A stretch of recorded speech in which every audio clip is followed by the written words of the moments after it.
Rumah adat Sulawesi Barat yang berada di Boyangkayang merupakan salah satu cagar budaya yang berada di Sulawesi Barat. Kondisi rumahnya sangat megah dan indah dan berlokasi di tengah perbukitan sehingga sangat indah untuk dinikmati. Kesan pertama saya ketika saya berkunjung di rumah adat Boyangkayang adalah rumah adat ini sangat bagus dan juga sangat estetik, dan juga pemandangannya juga dikelilingi oleh bukit-bukit yang hijau sehingga sangat cocok untuk bersuap foto. Kesan pertama saya datang ke cagar budaya di Boyangkayang ini, saya sangat kagum dengan pemandangan alam yang disajikan di sana. Bentuk dari rumah adat yang ada di Boyangkayang itu juga sangat mencerminkan dari Sulawesi Barat, dan di mana ditandai dengan atapnya yang menyerupai seperti tanduk banteng. Hanya saja untuk akses jalan di sana itu masih agak sulit dijangkau, di mana banyak sekali jalan-jalan yang masih berlubang. Jadi saran saya untuk rumah adat Boyangkayang ini sebaiknya perlu dipromosikan secara meluas di media sosial. Kemudian untuk akses jalannya itu bisa diperbaiki kembali. Terima kasih.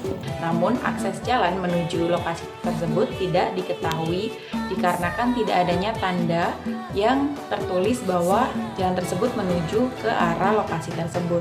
Nah, yang harus diperhatikan pemerintah adalah memberikan plakat atau tanda bahwa jalan tersebut adalah jalan menuju lokasi cagar budaya tersebut. Pesan dari saya mengenai rumah adat yang ada di Boyangkayang, Sulawesi Barat, yaitu akses jalan menuju ke rumah adat tersebut seharusnya dibuat plang untuk menandakan adanya rumah adat tersebut.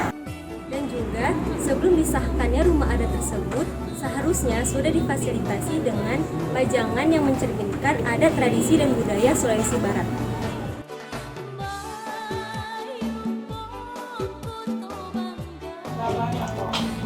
Kesan pertama saya ketika saya berkunjung di Desa Nelayan, tepatnya di Polewali Mandar. Nelayan tersebut itu masih tergolong nelayan tradisional, sehingga mereka tidak mempunyai alat tangkap dan juga tidak mempunyai perahu, sehingga mereka harus menyewa kepada para penyewa. Nah, jadi ketika mereka sudah mendapatkan ikan, uang tersebut juga harus dibagi untuk membayar biaya sewa, sehingga kehidupan nelayan di sana masih belum sejahtera. Berdasarkan kesan saya terhadap nelayan di Polewali Mandar, nelayan Polewali Mandar hanya berfokus pada hasil tangkapan saja, padahal hasil tangkapan ikan tersebut dapat diolah dan dijual dengan harga tinggi. Potensi sumber daya alam yang melimpah dengan sektor penunjang perekonomian yang cukup banyak harusnya dapat meningkatkan kemakmuran masyarakat pesisir, khususnya nelayan. Namun pada kenyataannya nelayan masih dipandang sebagai masyarakat pinggiran yang miskin.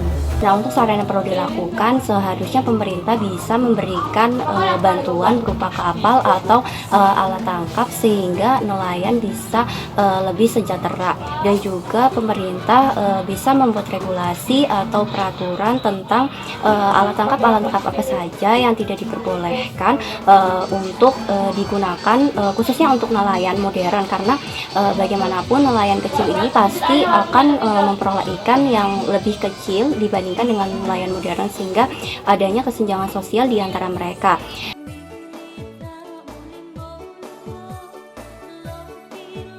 Assalamualaikum warahmatullahi wabarakatuh. Perkenalkan, saya Khairul Tanisa Syafi'i dari Universitas Trunojoyo Madura. Kali ini Nisa akan merefleksikan mengenai salah satu kekayaan budaya yang ada di Mandar ini. Kemarin kami bersama pergi menemui Rahmat yang merupakan salah satu anak yang begitu mencintai budaya Mandar. Rahmat saat ini ternyata masih menempuh pendidikan SMA. Namun dalam jiwanya bisa melihat begitu banyak potensi yang kelak di masa depan akan begitu hebat. Kami pun kemarin singgah di kediaman Rahmat, disuguhkan penampilan rebana yang begitu menakjubkan. Walaupun masih dengan malu-malu, Rahmat bersama teman-temannya bermain rebana, alunan rebana yang begitu menggelegar ke segala penjuru ruang, sampai para tetangganya pun ikut melihat apa yang terjadi di sana. Nah, saya sangat terinspirasi dari adik Rahmat tersebut karena adik Rahmat ini dia adalah seorang remaja yang jika zaman sekarang ini banyak yang dari pemuda remaja yang tidak terlalu memperdulikan, tidak terlalu peduli, tidak terlalu mengetahui dan tidak ingin juga kebanyakan meskipun mereka tahu, tapi mereka tidak ingin untuk melanjutkan tradisi, apalagi yang menurut mereka terkesan kuno ya mungkin untuk beberapa orang, terutama di zaman yang terkenal milenial seperti sekarang. Jadi ini sangat menginspirasi dan juga membuat kagum kepada Adik Rahmat, karena meskipun dia seorang remaja, tapi dia juga seperti remaja yang lainnya main gadget, dan dia juga sedang bersekolah, tetapi dia memiliki keunikan lain, yaitu dia memiliki antusias dan keinginan untuk melanjutkan tradisi dari bermain rebana ini yang diturunkan dari ayahnya, dan berarti dari ayahnya, keluarganya. Sayang, dari penampilan Rahmat bersama teman-temannya kemarin, Nisa masih melihat kurang kepercayaan diri yang mereka lakukan. Hal tersebut yang Nisa pikir perlu dilatih agar Rahmat bersama teman-temannya memiliki kepercayaan diri yang penuh, karena budaya rebana ini haruslah selalu dilestarikan sampai kapanpun. Mungkin Rahmat bersama teman-teman lainnya bisa menjadi salah satu contoh pemuda pelopor pelestari budaya rebana agar tidak sampai punah di masa depan kelak. Peran dari berbagai pihak pun juga begitu dibutuhkan di sini, karena tidak mungkin Rahmat bisa melakukan ini semuanya sendiri. Peran keluarga, masyarakat, pemerintah juga harus ikut andil mengambil bagian dalam proses melestarikan budaya ini, karena jika tidak begitu, maka mungkin di masa depan kita tidak akan bisa lagi melihat pertunjukan rebana, karena gaungnya sudah tidak lagi terdengar.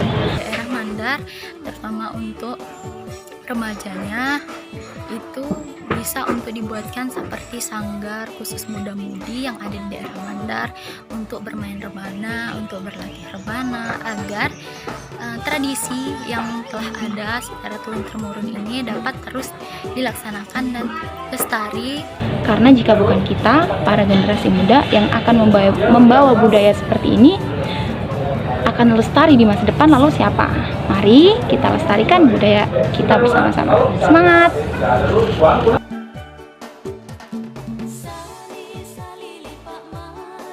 Pantai Dato adalah salah satu pantai yang terkenal di Sulawesi Barat. Tidak lengkap jika kalian datang ke Sulawesi Barat tanpa mengunjungi Pantai Dato. Jika kalian datang ke Pantai Dato, kalian akan melihat sunset yang sangat indah. Assalamualaikum warahmatullahi wabarakatuh. Perkenalkan, nama saya Rifki India.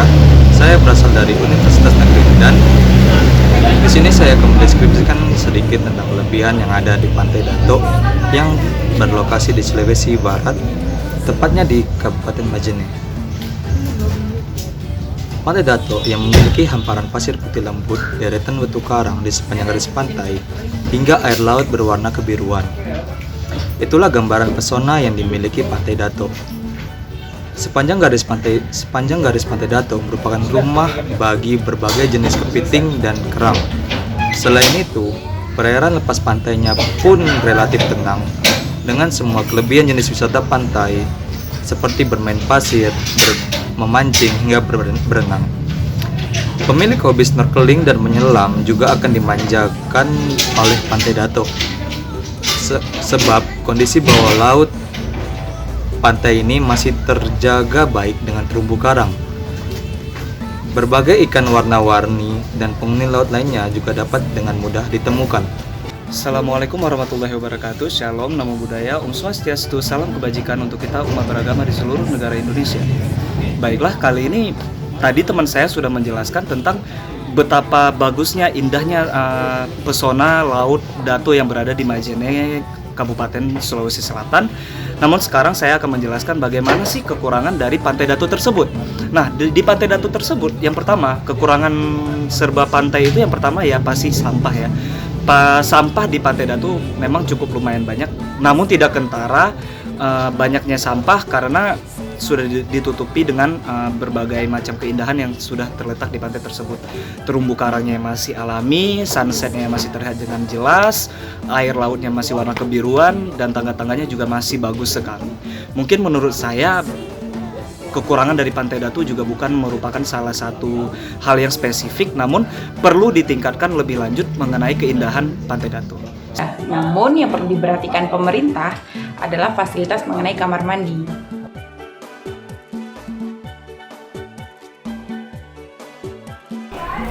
Assalamualaikum warahmatullahi wabarakatuh. Shalom, namo buddhaya, salam kebajikan. Perkenalkan, nama saya Doni Sugianto Sihotang. Saya mahasiswa dari Universitas Sumatera Utara. Saat ini sedang menjalani mahasiswa pertukaran Inbound Universitas Hasanuddin Makassar. Ada program yang namanya modul Nusantara. Dalam modul kami itu mengunjungi beberapa tempat. Salah satunya itu adalah Pantai Palipis. Di dalam Pantai Palipis ini kami melakukan kunjungan beserta observasi. Yang kami lihat, selain keindahan alam dari Pantai Palipis, ternyata di sana itu ada hal yang membuat kami tidak enak. Salah satunya banyaknya sampah yang berserakan di sana. Pantai Palipis merupakan salah satu wisata yang terdapat di daerah Polowali Mandar, Sulawesi Barat. Kesan pertama ketika saya mendatangi tempat tersebut adalah saya cukup kecewa karena tempat tersebut sangatlah kotor dan sampah sangat bertebaran di mana-mana. Kiranya masyarakat setempat bisa lebih sadar akan lingkungan sekitarnya dan bisa melestarikan keindahan dari pantai tersebut. Assalamualaikum warahmatullahi wabarakatuh. Perkenalkan, nama saya Juwandi Akbar dari Universitas Sumatera Utara. Kemarin saya berkesempatan mengunjungi salah satu pantai di Kabupaten Polewali Mandar yang bernama Pantai Palipis. Nah, first impression saya mengenai pantai ini, sebenarnya pantai ini bagus ya teman-teman, tapi ada saja oknum-oknum yang tidak memperhatikan lingkungan. Jadi sangat banyak sampah di sekitar pantai, itu akan mengganggu mata kita. Kan kita kalau mau ke pantai itu kan kita menginginkan keindahan gitu ya kan. Jadi menurut saya hal itu yang harus dikurangi supaya menarik minat dari wisatawan lokal maupun mancanegara. Baik. Nah, masalahnya bukan hanya sampai di situ. Ternyata pengelola di sana tidak mencari jalan keluar bagaimana sampah itu pergi dari pantai tersebut. Malah mereka membuang sampahnya ke dalam laut. Itu yang membuat sesuatu yang membutuhkan masyarakat untuk edukasi. Jadi saran saya baik dari pemerintah memberikan edukasi kepada masyarakat agar tidak membuang sampah ke dalam laut.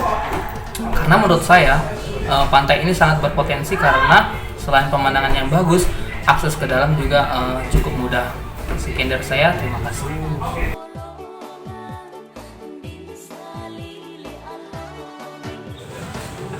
Kain lipak sabe adalah kain tradisional serta ciri khas dari tanah Mandar. Namun, kain lipak sabe tidak seterkenal kain batik maupun kain songket yang sudah terkenal di Indonesia maupun di internasional.